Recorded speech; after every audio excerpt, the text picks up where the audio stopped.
Bonjour peuple de Dieu, bisika nyonso bozomi bozolanda biso partout bozali na ngonga nyonso bozokutana na libaku kolanda biso vraiment tika ete nzamba pambola bino nayebiki ebele bakomi deja bahabitue ya kolandaka déjà émission oyo chaque fois vraiment nzamba pambola bino bokoba na kolanda banseme ezokoba kaka sur le troisième testament utaki kolobela kala mingi te papa na biso Samson utaki kolobela biso makambo etali mission ya Jésus oye lisusu lelo azo introduire lisusu ozali thème ya sika ozo avancer kaka par rapport ya ndenge nzamba zo tambwisa et puis à la fin tokozanga te ko poser ba question ebele oyo nazo représenter bino ebi ke mituni zo tuna ebele par rapport à makambo ya zo loba eza moi sika pona biso ba tebele to kiango kaka lelo mais je suis en train de vous représenter ici na vous poser quelques questions na suka et puis à vous répondre biso toujours concernant la Bible avec des versets à l'appui. Et ce qu'on a satisfait, toujours bien, Zoko Baraka, vous allez toujours branché. Abonnez-vous à la chaîne Oyo et Nzamba Kopambo la Bino Makasi. Que puisse moi le pasteur Samson. Zamba Zolo Kumu, la Pessibino Somboti na Kumbo na Yesu Christ Bolingo. Nzamba Oyo Azo se manifester na kati na biso na kati ya chaîne na biso ya YouTube c'est LZSS TV. Bolingo na Azo se manifester polele yangwana tozo tika bino te tout le temps tozo sabino bo s'abonner. Vous êtes temps bo s'abonner bo ça biso bien. Merci. Merci beaucoup. Quand tu as mission à Jésus, mais nous avons ceux qui ont une mission, ils ont une vision. Derrière la vision à Jésus.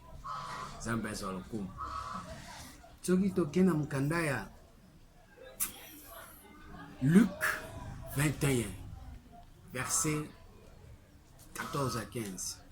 Luc 21, verset 14 à 15. 14e verset. Lisons au nom de Jésus. Amen. Mettez-vous donc dans l'esprit de ne pas préméditer votre défense. Car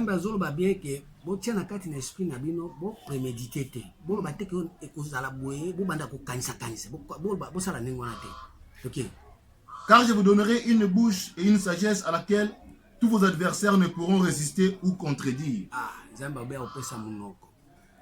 Oyo soki apesi monoko maloba oyo alobi wana muto atamo kwa ko contredire yango azati nde tozolobela problème etali vision ya Jésus ndenge nazoloba bo muto atamo kwa contredire vision ya Jésus azati puisque eza maloba oyo Nzambe nde akopesa yango. Amen. Continuez. Vous serez livrés même par vos parents, par vos frères, par vos proches et vos amis, et ils feront mourir plusieurs d'entre vous. Continuez. Vous serez haïs de tous à cause de mon nom. Mais il ne perdra pas un cheveu de vos têtes. Par votre persévérance, vous sauverez vos âmes. Alléluia. Amen. Moni nakota la boye bitumba kozala parce que bitumba kozala bande kona biso bande konini. Bato baza na première alliance. Ba pe bande kona biso puisque bazolanda Moïse baza na loi.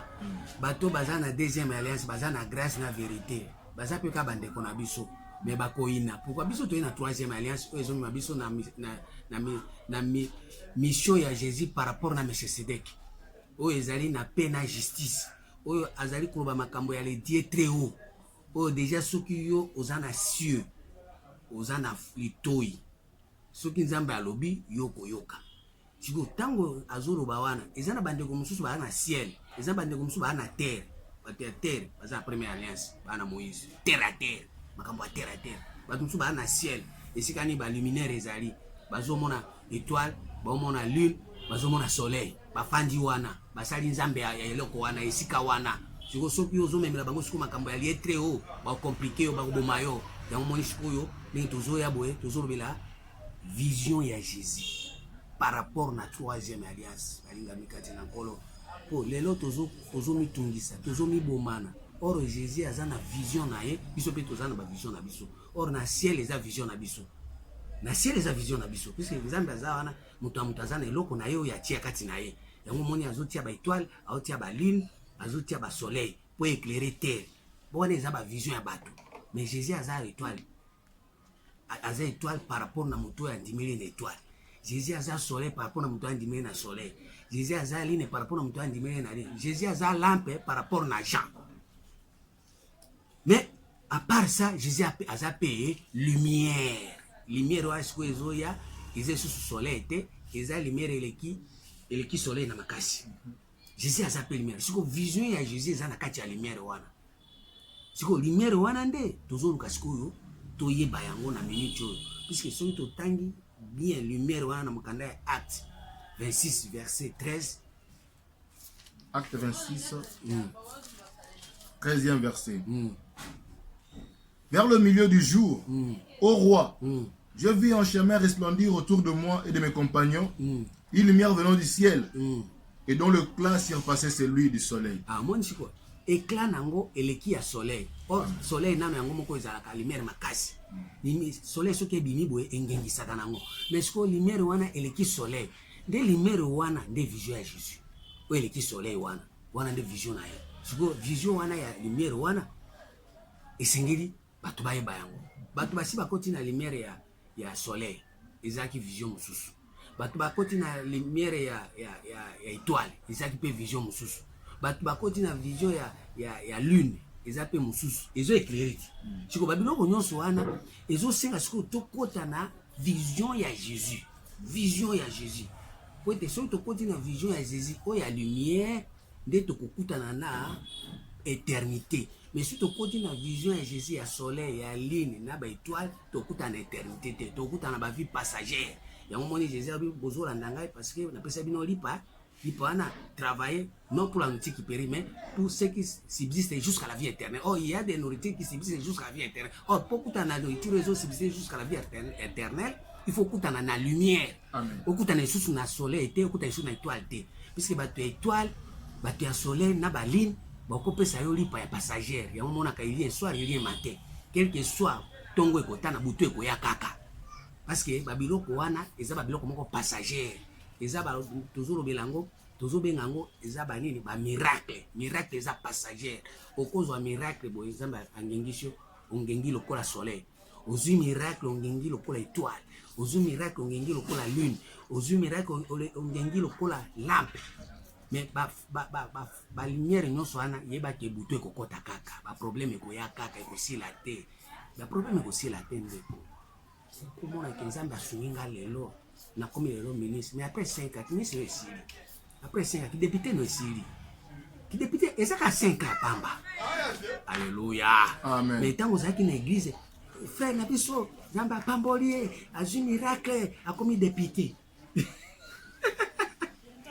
yango siko biso tozolinga to mibela bino véritable vision ya Jésus. 2 Corinthiens 12 dans la première verset. 2 Corinthiens 12, premier verset.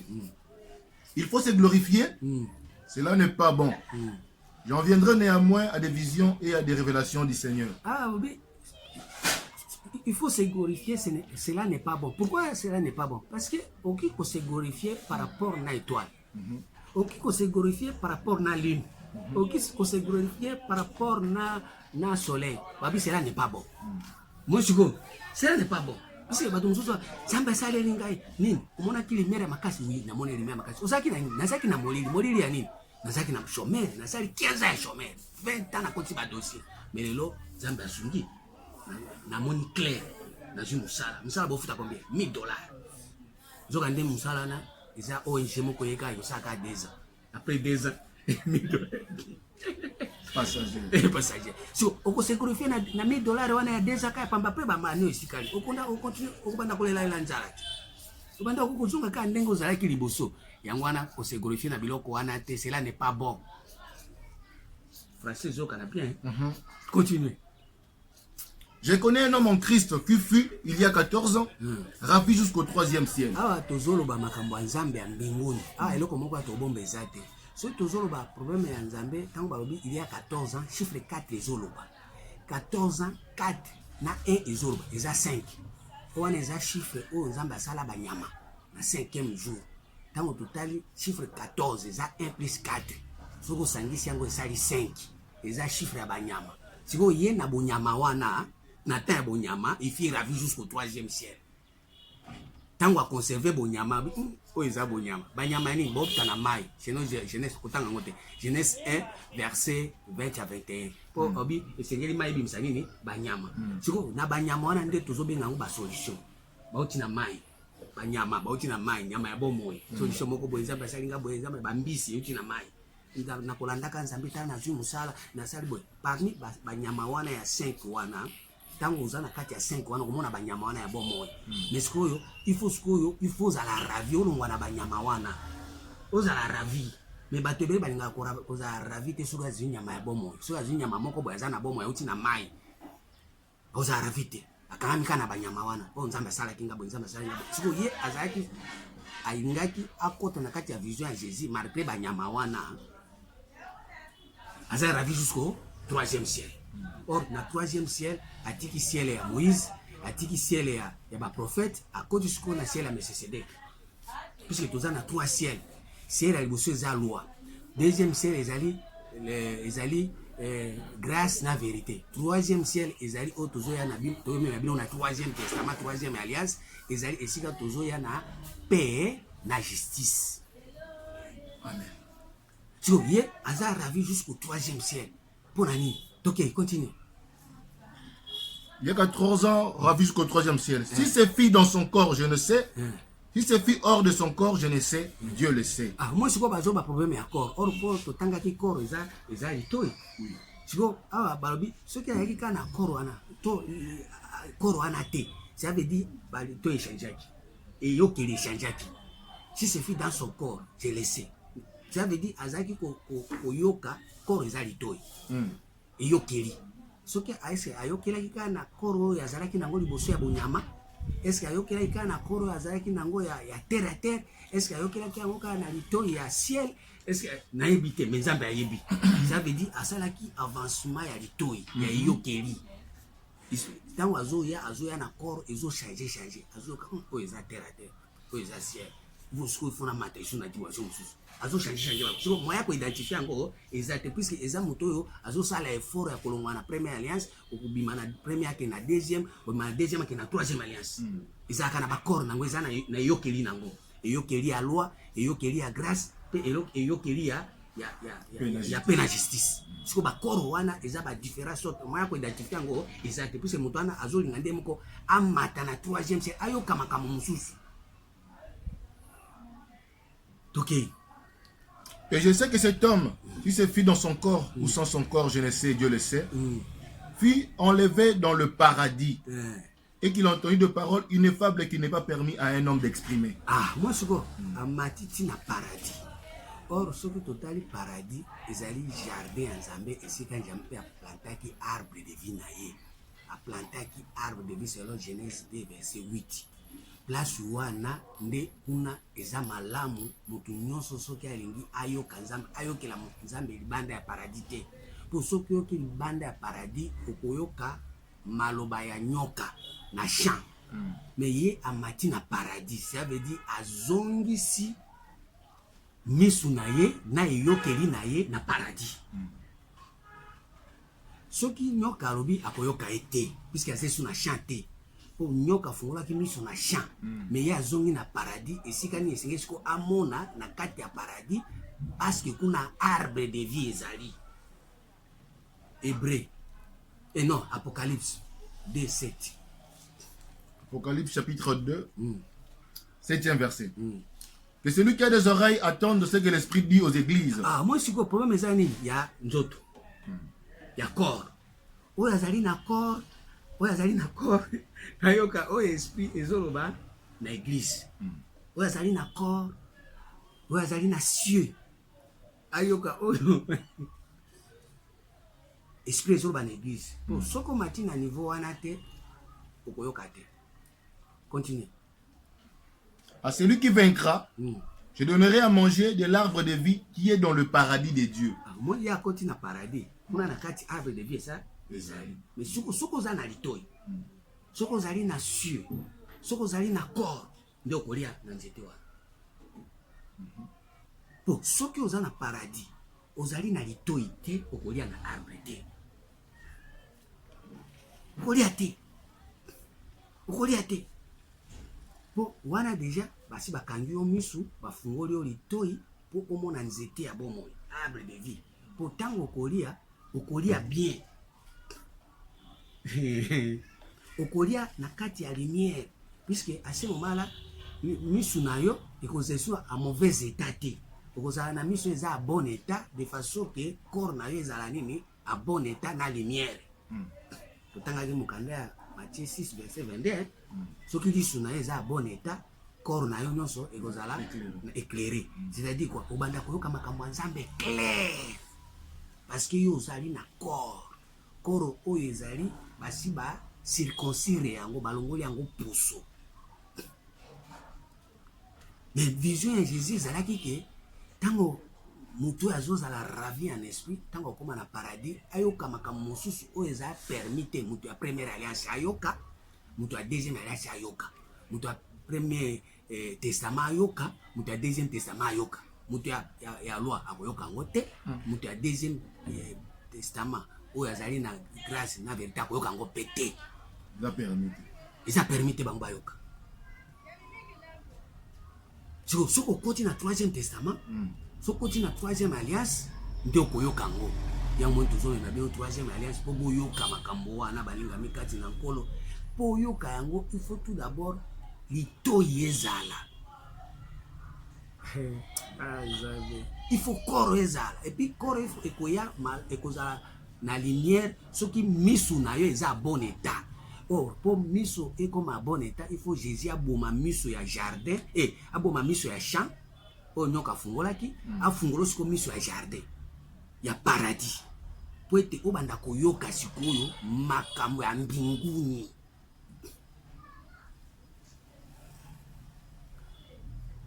Luc 23 verset 43.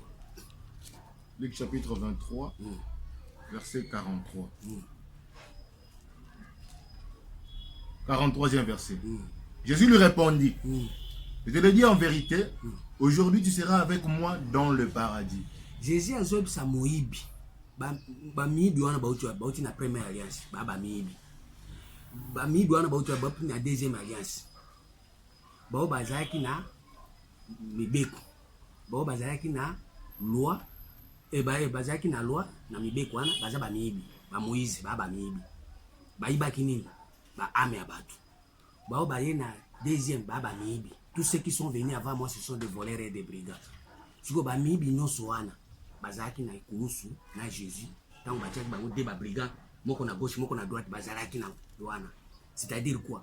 Ndenge tozolo babwe makambo nyonso yokango na première alliance na loi e ibaki yo.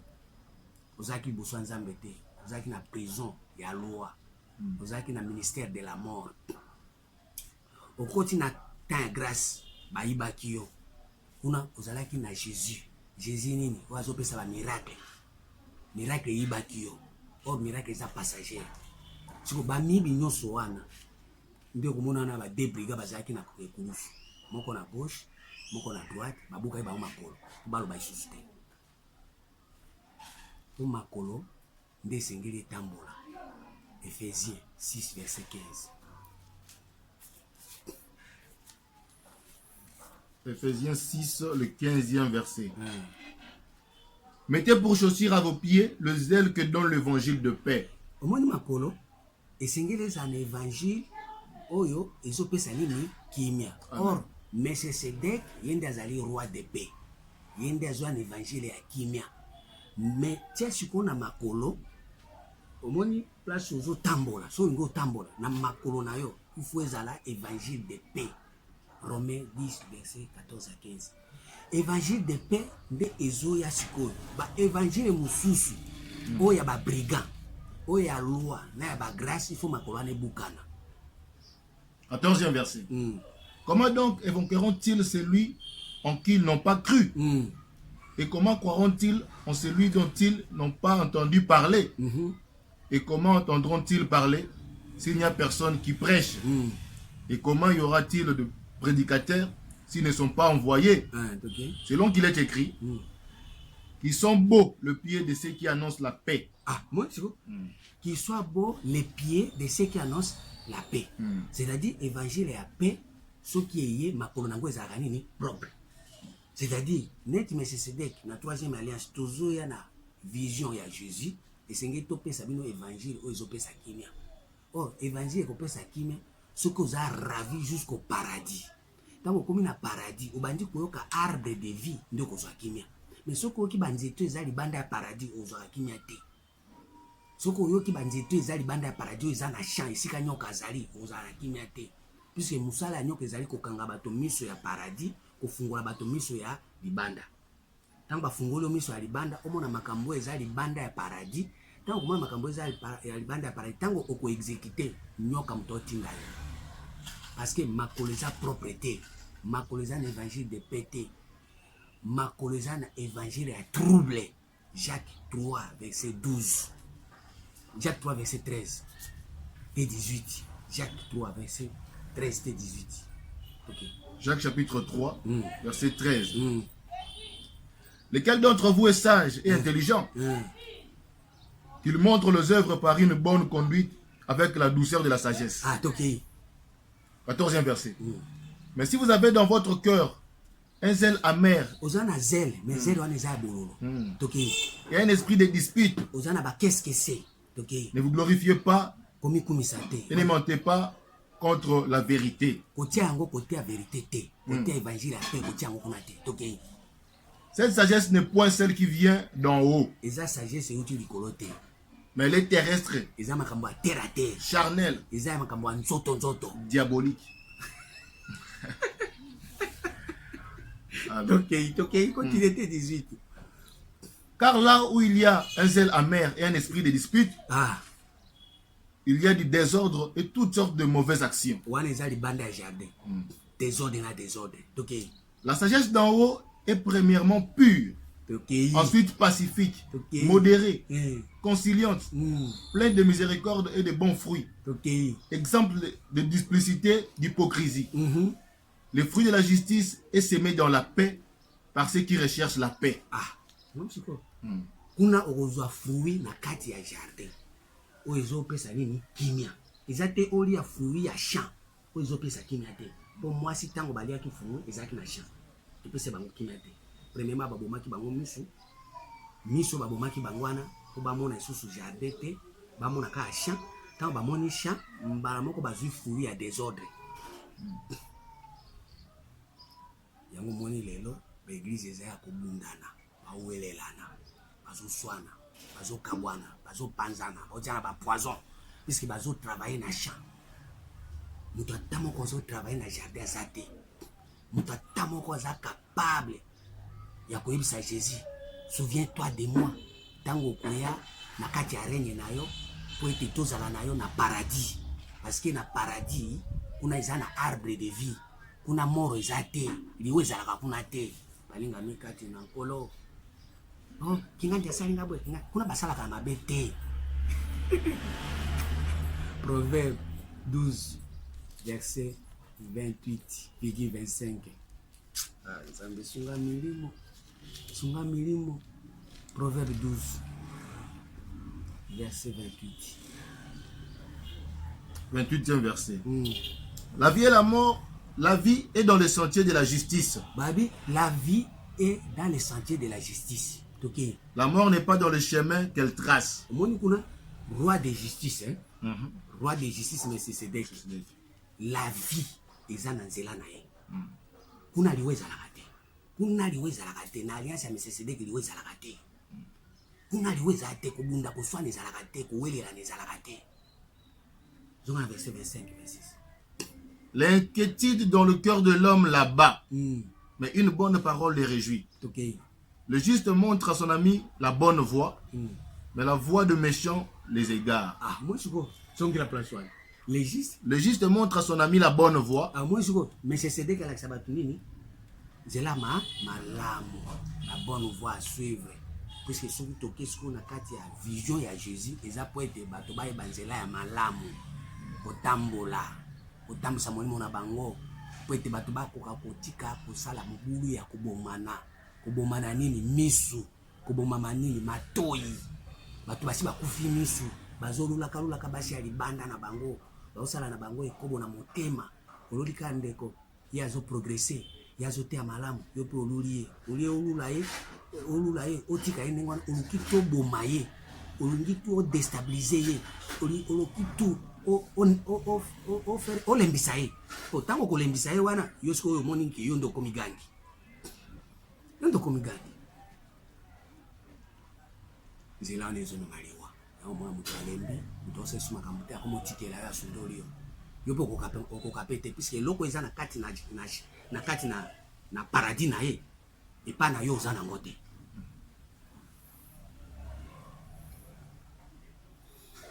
wana moni biso tozona ya bien sikoyo vision ya Jésus tozonga na 2 Corinthiens 12 continue tina 6 2 Corinthiens 12 dans le premier verset toke 4 fut enlevé dans le paradis et qu'il a entendu de paroles ineffables qu'il n'est pas permis à un homme d'exprimer. Je me glorifierai d'un tel homme, mais de moi-même, je ne me glorifierai pas. Moi, je suis parce qu'il a eu opportunité au paradis. Azongi na kati ya jardin. Azongi na tanga na mukanda Genèse 2 verset 8. T 10. Genèse 2 verset 8 et 10. Le chapitre 2 8. C'est 8. 10e verset. Puis l'Éternel Dieu planta un jardin en Éden. Babi, Zambi a planté jardin, Zambi a planté jardin, Zambi a monté, Zambi a pasteur, Zambi a représentant, Zambi a bishop, Zambi a été que Mutumoko a planté, Éternel a planté jardin. Du côté de l'Orient, et il y mit l'homme qu'il avait formé. Dieu fit pousser du sol des arbres de toute espèce, agréables à voir et bon à manger, et l'arbre de la vie au milieu du jardin. Et l'arbre de la connaissance du bien et du mal. Un fleuve sortait d'Éden pour arroser le jardin. Un fleuve sortait d'Éden pour arroser les jardins. Un fleuve. Mai kaka moko. Lelo ba mai komi mine mabe. Mai kabwani na biteni mine za mabe. Esengela ki fleuve ka moko. Fleuve moko wana, ce n'est que l'Éternel. Et c'est éternel, nde aya na éternité, aya na évangile éternel pour na arroser ba jardin. Mais les autres ont un évangile éternel, tous ont un évangile passager. Lamba la kisinga okende poto passager. Lamba la kisinga mbulo ezaya yo, ezaka mbula mokoti. Ba mbula etika ezaya na. Lamba la kisinga nene ezabwe na mbula mobali. Mobali nayo. Biloko pamba ya pumbu. Évangile est éternel. Or, les aïkas dans le fleuve, mon évangile éternel. Et en gros, c'est la Bible dans le 3e Testament, Apocalypse 14, verset 6. Apocalypse 14, verset 6. C'est la Bible évangile éternel. 6e verset. J'ai vu un autre ange qui volait par le milieu du ciel et a un évangile éternel. Ah, moi je suis un ange qui volait dans le niveau du ciel. Si on a le ciel, on a utilisé jamais étoile, on a utilisé jamais lune, on a utilisé jamais soleil. Pour le ciel, on a utilisé soleil, et un évangile passager. Si on a utilisé étoile, et un évangile passager. Si on a utilisé lune, ça veut dire que nazo briller bo na banda ko makamu na ngai na kotikala ko bango te bo banda ko kumisa ngai na kolinga ngo pete bo banda ko fuka melanga na kolinga ngo te puisque o ezali ya ngai ya yoto ebite muto mtazana ya na uzwa tenga na koma mtsali ya nzambe ndenge na zamu sala nzambe na koma nzambe ikotikala ko sala mate puisque soko sali yango mbala moko bitumbe bandi na lola.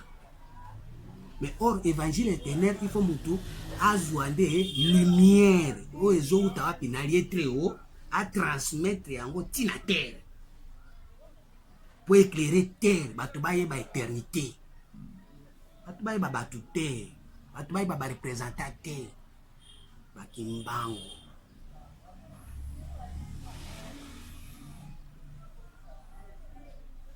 oyebi kimbango mais oyebi éternité. Oui, Mahomet, oui, éternité. Oui, Bouddha, oui, éternité. Oui, Mobutu. Oui, Sikatenda. Ukangami na bango. Deutéronome 4, verset 19. Deutéronome 4, 19. 19e verset. Veille sur ton âme, de peur que, levant tes yeux vers le ciel, et voyant le soleil, la lune et les étoiles, toute l'armée de cieux, tu ne sois entraîné à te prosterner en leur présence et à leur rendre un culte. Veille sur ton âme, de peur qu'élevant les yeux vers le ciel, et voyant le soleil, la lune et les étoiles, toute l'armée de cieux, tu ne sois entraîné à te prosterner à leur présence et à leur rendre un culte.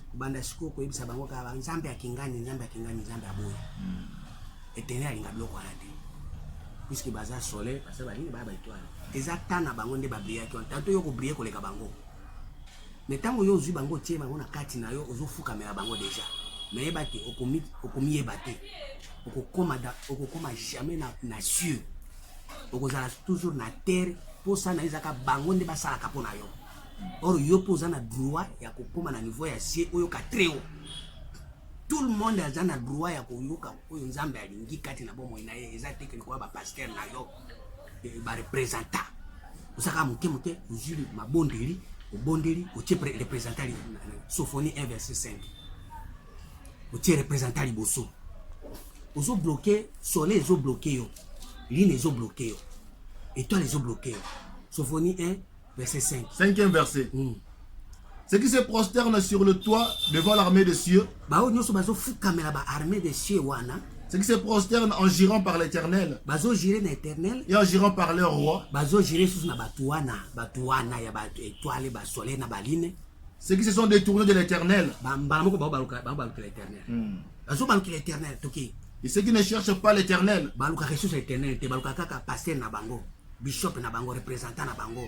qui ne les consulte pas. Silence devant le Seigneur.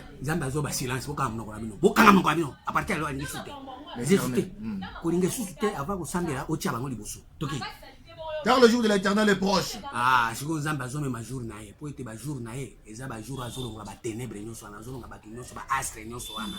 Isaïe 40, verset 26. Nzambe nani akoyoka makambo aboye nani akosimba makambo aboye nani akosusula makambo aboye.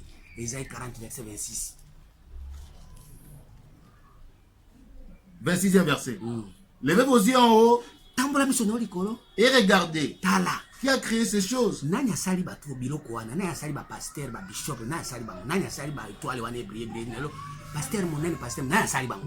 Est-ce que bango moko ba misali to basali bango toki qui fait marcher en ordre leur armée. Tango mutu omoni azosala makambo bikamwa soki aza mutu ya nzambe ya solo eza nzambe nde asali ki azala ningo aza nzambe te zongi la 25.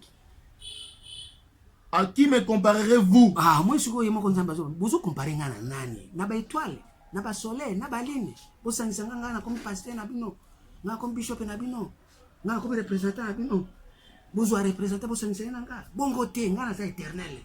Nana fani na lié très haut. Nzambe na uka makambo aboye, na ususu makambo aboye. Na uvuvu makambo aboye. Isaïe 57 verset 15. 15e verset. Car ainsi parle le Très-Haut. Le Très-Haut azolo baboye. Dont la demeure est éternelle et dont le nom est saint. Au moins, il y a éternel. Demeure n'est éternel. Comme on est amis, saint. Mais comme on a pasteur, on a un mois. Tout le temps, on a moins de bonsoir. Tantôt, le roi a payé mon ablo, témoin chaque année, il n'y a pas de tomboki. À quel côté, à ça pour autant, bah, il y a un mois. Assassin. Moi, j'ai vu. Au côté, il y a un lombon, il y a une Bible. Là, on lit la Bible. Attends, on a un démon. À quel côté?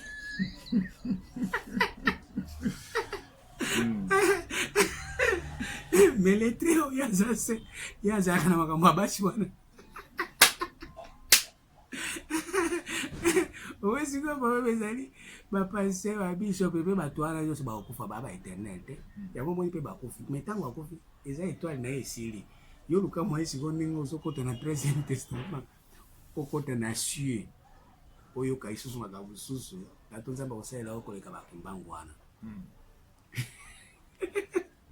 na makosela yo ndoko bongisa mboko mais tellement otie kimbangu liboso Osambe ka mukena kimbango liboso na tete. Osambe ya mukena ka pasteur na yo nana na yo liboso. Yango wana moyo lelo osambe la Nzambe na barua na yo. Bon que soit éternel. Tu vas éternel azozo akanda. Ngami kati na nkolo Esaïe 55:6. Isaïe 55, 6e verset. Cherchez l'Éternel pendant qu'il se trouve. Koluka ba pasteur na ote. Koluka ba représentateur. Luka éternel. Luka éternel. Tango azwa ko se. Azo se retrouver. Ako se retrouver pas représentant ba se ba kufate. Il faut se retrouver na kati na yo. Amen. Il faut se retrouver na paradis na yo. Luka éternel tango ya azo ko mimonisa. Ako mimonisa te na bato ba se ba kufa. Ya Nzambe ya bato baza na vie, baza na mouvement. Yo ndo tikali ozo sala mouvement, yo ndo za capable akoka makambo pe obandi ko salela yango. Bato bakufa ba ba représenter baza insulté, étoile na bango ese kwea. Ko comparer bango na Nzambe te, baza pe banzambe te. Tana bango ese leki. Toza na temps ya Christ, muto Nzambe bezaka Christ. 1 Colossiens 3, verset 21 avec toi. 1 Colossiens 3. Nzambe éternel akamada mtu te. 1 Corinthiens 3 verset Colossiens tout Corinthiens. 1 Corinthiens 3 verset 21. 21e verset.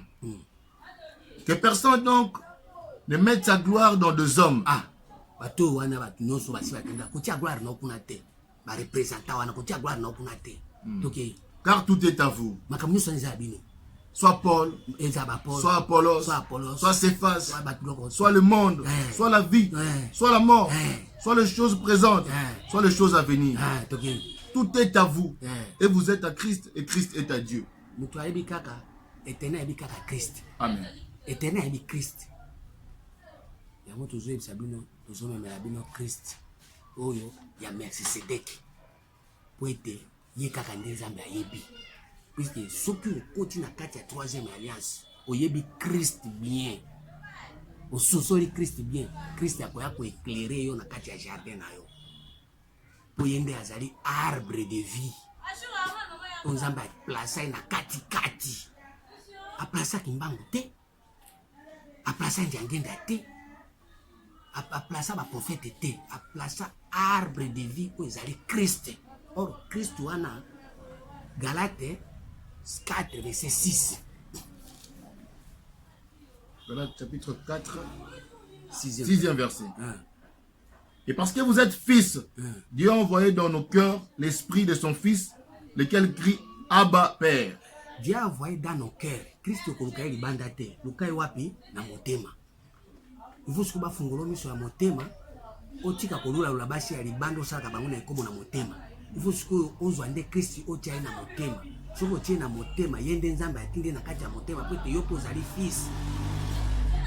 Yo poza fils bakotindika Christ na motema. Christ akoya na ndenge ya bato ebelete akoya na motema ya moto oyo andimi kolongwa na kati ya terre, kolongwa na ciel, komata na cieux pona koyoka sikoyo Christ. La foi vient de ce qu'on attend vient de la parole de Christ. Amen.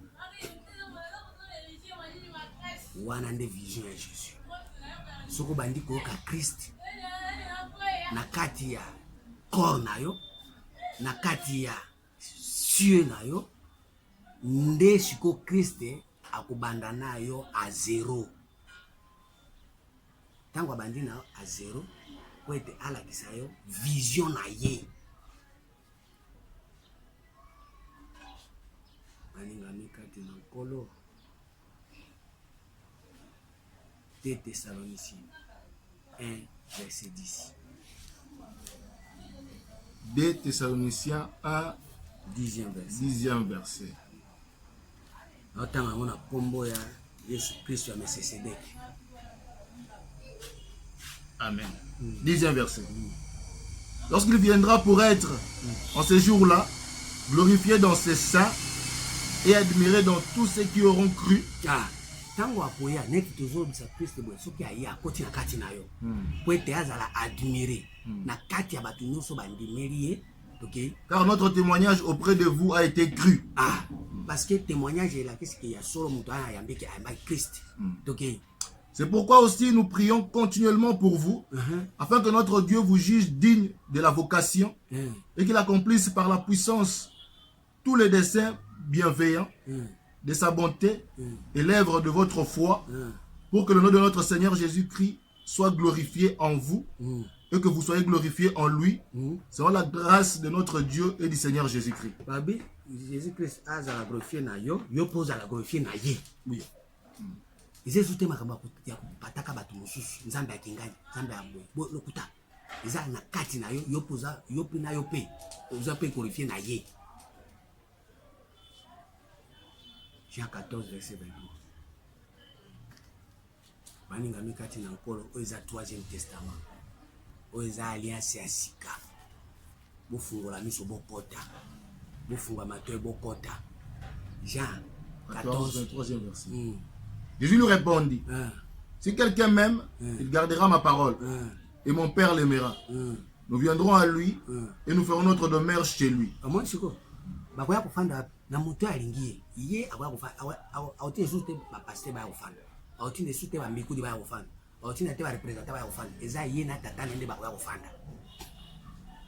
Verset 19. 19e verset. Encore un peu de temps et le monde ne me verra plus. Mais vous, vous me verrez. Car je vis et vous, vous vivrez aussi. Vision à Jésus, vivre encore. Jésus a mon congé. Par rapport à Jésus a mon congé. Mais la carte n'a pas mon congé. La carte n'a pas mon congé. Carte n'a pas mon congé. Au moins, kindumba ezore yenye kati nao kindumba za mkonzi mutema bezore yenye kati nao mutema beza mkonzi mais soko lobi Jésus za mkonzi il faut ils appellent mkonzi ya solo tout le monde kindumba ezate mutema bezate lokoso ezate lokute ezate watu wa Jésus azore yenye mais ozo baka Jésus azore yenye Jésus za mkonzi Jésus za mkonzi Jésus za nzambe mais totala bwana kati nao makambani zo sale mate okokota na kati na vision ya Jésus te okotika la terre à terre. Yango na tozo na bino 3e testament. Balinga mikati na nkolo. Eza makambo ya solo. Akokota na kati na Apocalypse 3 verset 20 à 21. Ah Nzambe, sunga bato bazolanda. Oui, chapitre 3 verset 20 à 21. Mais ce que j'ai contre toi, c'est que Apocalypse 3 verset 20.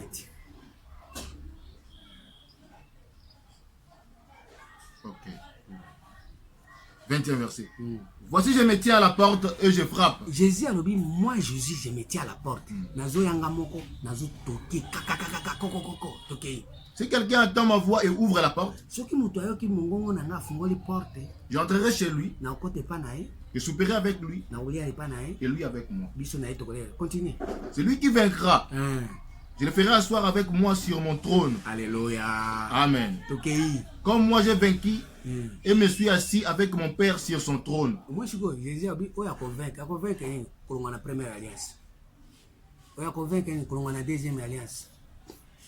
Quand on se convainc yango mbala moko koti na paradis ça veut dire komi kotala makambo za na kati na amen ozote su makambo za libanda na yo te ozote le su ba miracle te ozote po o eza na kati na eza miracle te o eza kati na eza éternité eza biloko éternité Colossiens Ecclésiaste 3 verset 14 o eza na kati na eza biloko éternité o eza libanda na eza biloko ya miracle Ecclésiaste 3 verset 14 14e verset. J'ai reconnu que tout ce que Dieu fait durera toujours. Qu'il n'y a rien à ajouter et rien à retrancher. Ça veut dire que la vie éternelle. Ils ont le droit kolongola te, ils ont le droit bakisa te. Mais miracle ba kolongola, miracle pe ba bakisa. Mais o nzambe asala kati ya mutu. Mutu akolongola ngo azate, mutu pe bakisa ngo azate. Tu continues verset 1. Et que Dieu agit ainsi afin qu'on le craigne. Ndengwanande nzambe oyo aza éternel agisaka po ete basali babanga ye yango moni lelo ozobanga nzambe te par rapport à quoi nzambe alakisa nano yo te eloko ya éternité kati na yo alakisa biloko ya passager yango banga ye te nzambe asali ngai ozwi mosala na kati ya mosala okomomeli bangi okomomeli masanga crainte eza te ofala na bare boye titititititi losambo eza isu te kobanga nzambe eza te mais asalaki miracle ozwi mosala basalere ya bien obali pepepepe nzambe asali mobali asali bien mais tala comportement na conduite na crainte ya nzambe eza te puisque oza na kati ya vie éternelle te oza na kati ya makambo ya éternité te oza na biloko ya passager. Siona yoyo oya tomata na Siona ngomba ya basalie oya tomata na Siona Siona yoyo oya tomata na Siona Siona yoyo boya tomata na Siona bakufi miso boya komona na Siona bakufi matoi boya koyoka na Siona Siona yoyo boya koyoka na Siona Siona yoyo boya koyoka na Siona ongana nimela nanye animela nzambe na lola oyo nimela nani ye nanimela nzambe na lola oyo nanimela nanye nanimela nzambe na lola oyo nanimela nanye nanimela nzambe na lola oyo nzambe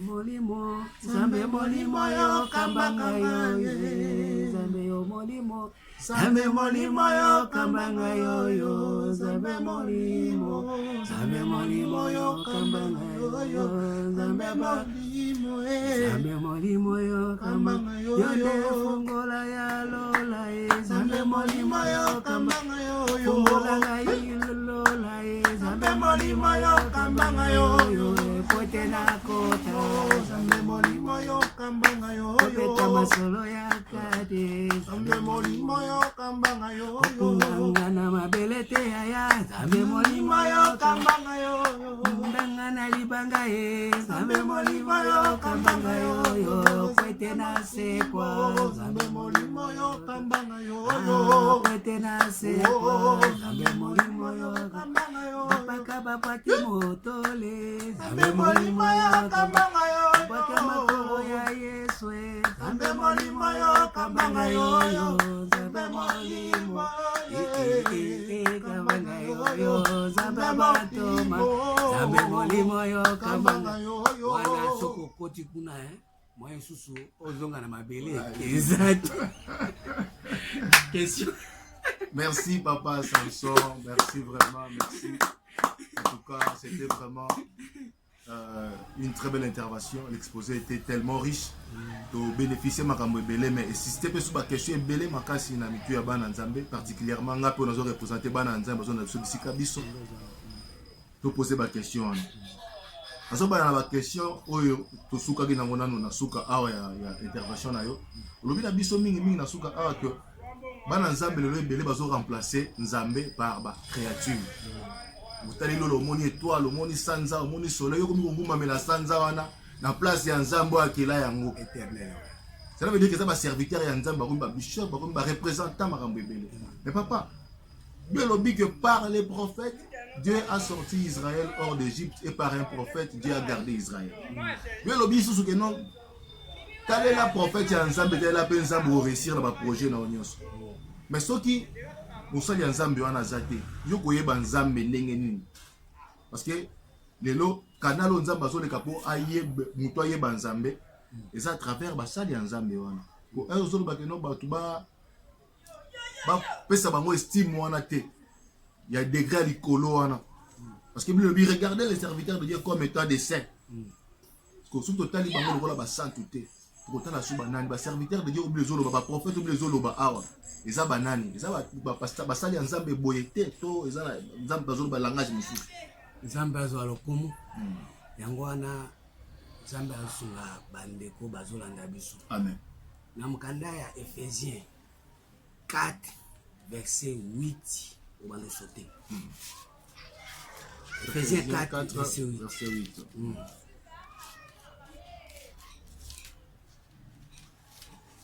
8e verset.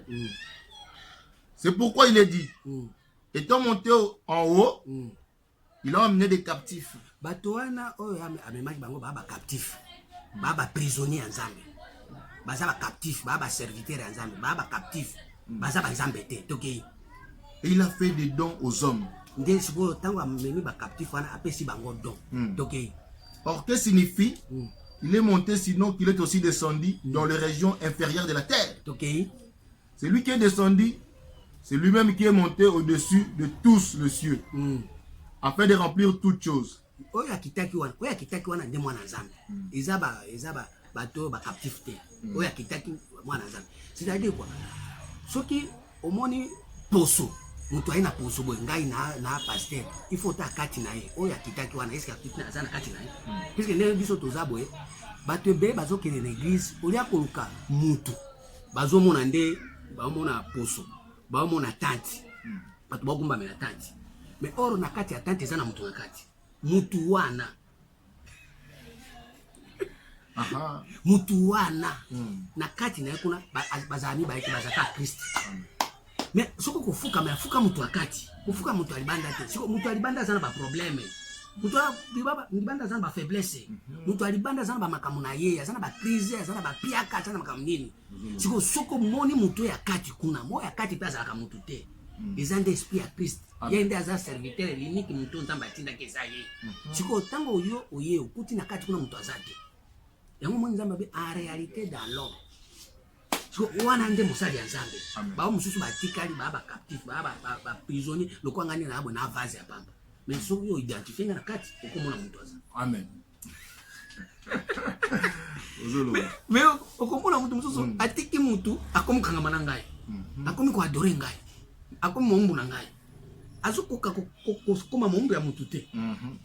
Or mutu ya kati wana azala mutu te. Eza esprit. Amen. So, bato batiki ko adorer esprit. Ya moni Jésus moi et le Père nous sommes un. Et puis nalingi tata yo na bango pe nanga to zakabo. Moko. Et bele belete. So bato batiki moko bakomi ko adorer ba 5. Or ba 5 wana ezaka ba partie à corps. Or corps ezali toyi. Tanga 11. 11e verset. Et il a donné les uns comme apôtres. Ah, wana moni wasko ezal quoi munoko lisu zolo papa biloko wana. Mais siko bato batiki kogumba mela mutu bakoma gumba mela litoi.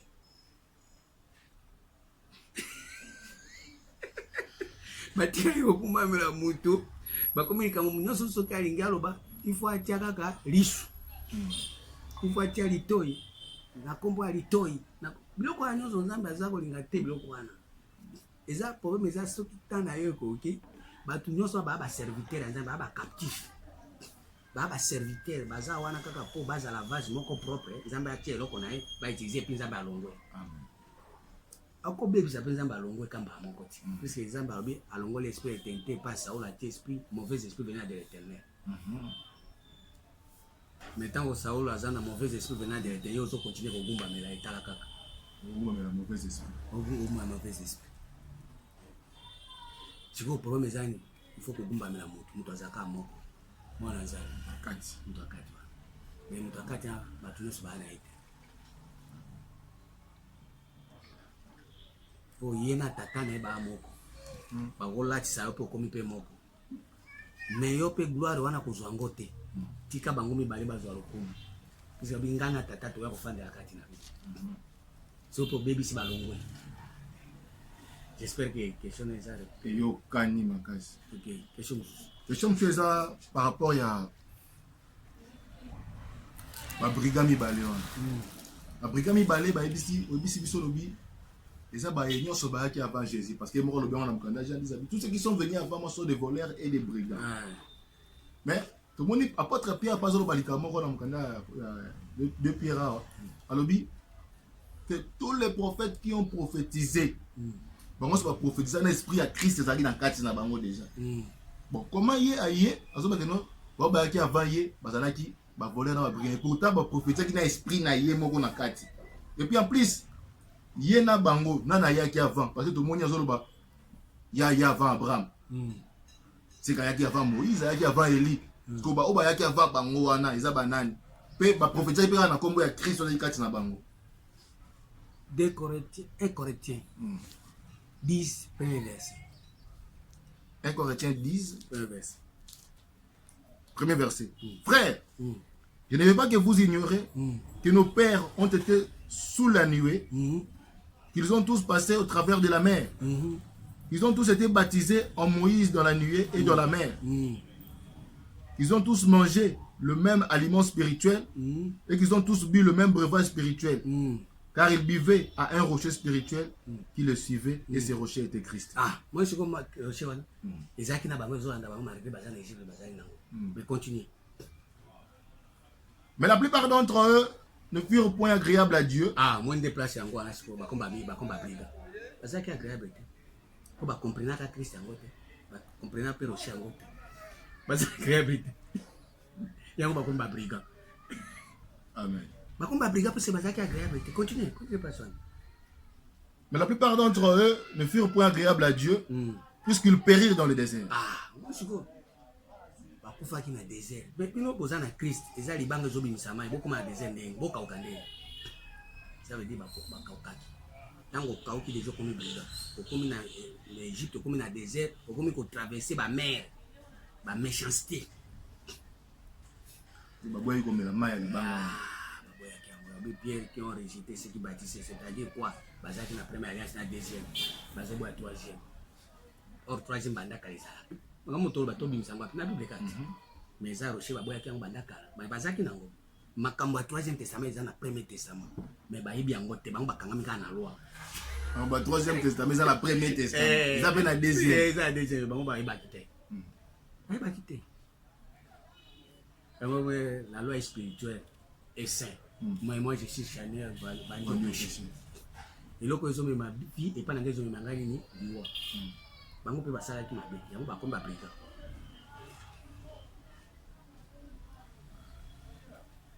chiko tango Jésus azolo ba makamne azoba par rapport na troisième testament mais bango tango bazoba bango na premier testament na deuxième par rapport na Égypte na loi bazolo ba par rapport na grâce na vérité. Oh Jésus azoba makambo ya paix na justice. De Genèse à Apocalypse, c'est ça ma paix, la justice. Des places au royaume Fandi. Des places au congé Fandi. Sur le côté Romains 14, verset 17. Romains 14, 17e verset. Car le royaume de Dieu, ce n'est pas le manger et le boire. Ah, ma camonio, ça va premier testament, on a le deuxième testament, le manger et le boire. Bolandi Jésus, le colo alipa, tolia qui totonda qui, ils ont biloko anate, ba miracle, ils ont un côté. Ok. Mais la justice, la paix et la joie par le Saint-Esprit. Ah, moi, tu vois. Place Jésus a eu la vision à Jésus. Ayaki, la paix, la justice, la joie. C'est que nous sommes dans la joie, dans la paix. La justice, aza na joie. Nous sommes na kati ya nini ya Saint-Esprit. Chiko biloko wana nde Jésus ayaki nango na libanga na ye na rocher na ye. Mais batikala kozwa yango te, batikala kozwa paix te, batikala kozwa justice te, baza pe na esengo te. Yango moni baza na désert, baza na Égypte, baba umbu. Baba umbu te lelo. Olo rocher wana po yeba yango bien, il faut ozala na cieux. Bafungola cieux. Bafungola cieux nde okoyoka rocher. Mais bango batikala kofungwa masieux te, batikala kaka na ciel. Bazo utiliser soleil, lune, étoile. Babimi ba brigand. Mais faut que ça ya bato babimi message, ya bato bayambi message. Na yebisaka yo mingi ke chaque hébreu azolo bango hébreu 9. Chaque partie ya tabernacle ya temple eza na voile. Vous en allez la voile. Soit l'ongoli voile au côté na lié saint, lié très haut. Par rapport à ce qu'il y a message. Ce message nous soyez quand même na loi. Au lieu de ça va message pour les alliés koya na père monsieur Sedek, pour les na tata, les na maman, les na bandits, les na soukate, pour être fungola bato makambo ba matana cieux, ba longa na terre, les athées. Bato pe ça message terre à terre, royaume de la terre. Et si comme moi si afandi, donc à ça quand michu, moya mona royaume des cieux ezaki amona royaume de la terre. À ce moment là bato nyonso bakofuka maintenant bazana sous ordre ya bête.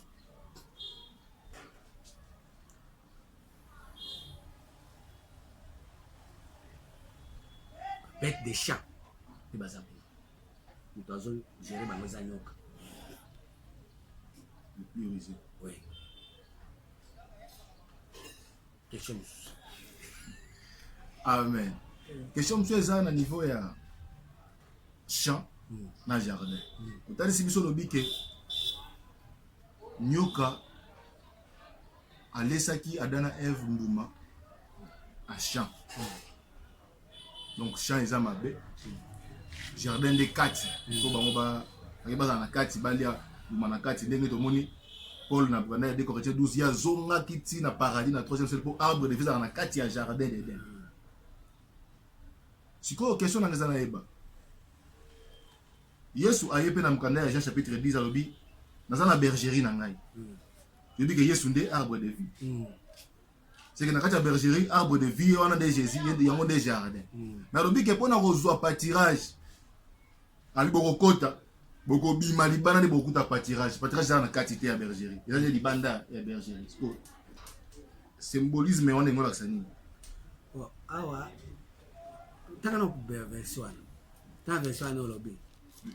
Et puis on a verset 16. Jean 10.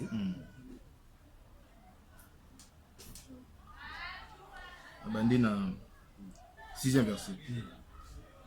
Jésus leur dit cette parabole, puis elle ne comprit pas de quoi il leur parlait. Jésus leur dit encore, en vérité, je vous l'ai dit, je suis la porte des brebis. Tous ceux qui sont venus avant moi sont de voleurs et de brigands.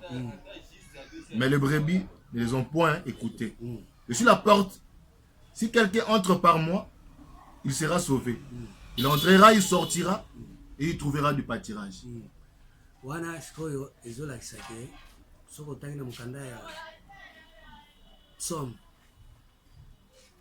92 verset 13. Psaume 92 13e verset. Le juste croise comme le palmier.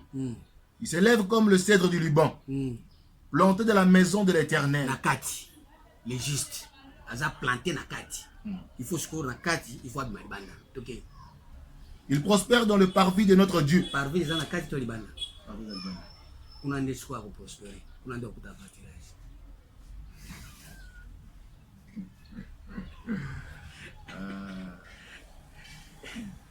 Il faut bima pour okuta libanda. Faut banda nakati nde libanda. Donc koli nakati, parce que prospérer libanda. Donc moi je suis au bola mais nzambe. Continue verset. Il porte encore de fruits dans la vieillesse. Ata ozali banda na kati ya vieillesse, ba fruits eza kaka. Or ba fruits wana eza ya kati ya eza ya chante mais eza ya jardin. Puisque na kati déjà ozala ki lokola palmier, otelemi lokola nzete ya mbila ya mafuta, ozana wile, ozana onction. Ozana onction. Po nzete wana ka ya mbila nde nzete ya Jésus wana. Amen. Tiko ye na onction na ye wana na kati pour faire briller. Donc oza makasi libanda il faut yoka na kati na jardin na. De soko bimi libanda prospérer. Soko bandika libanda ba moko prospérer. Siko ba brebis wana ba yoka mongo ya mususu. Yoka mongo banda pe mususu. Bisi baza kati ya jardin. So on vient na champ olobi oyo kote. C'est-à-dire quoi olobele makambo première alliance, deuxième alliance. Oui, c'est tout quitte la première alliance, tout quitte la deuxième alliance. Il y a la troisième, à monsieur, à qui bloque à très haut. Tant qu'on a un attaque qui est dans le ciel, qui dit à terre, aussi tout cas, ça a bloqué à très haut.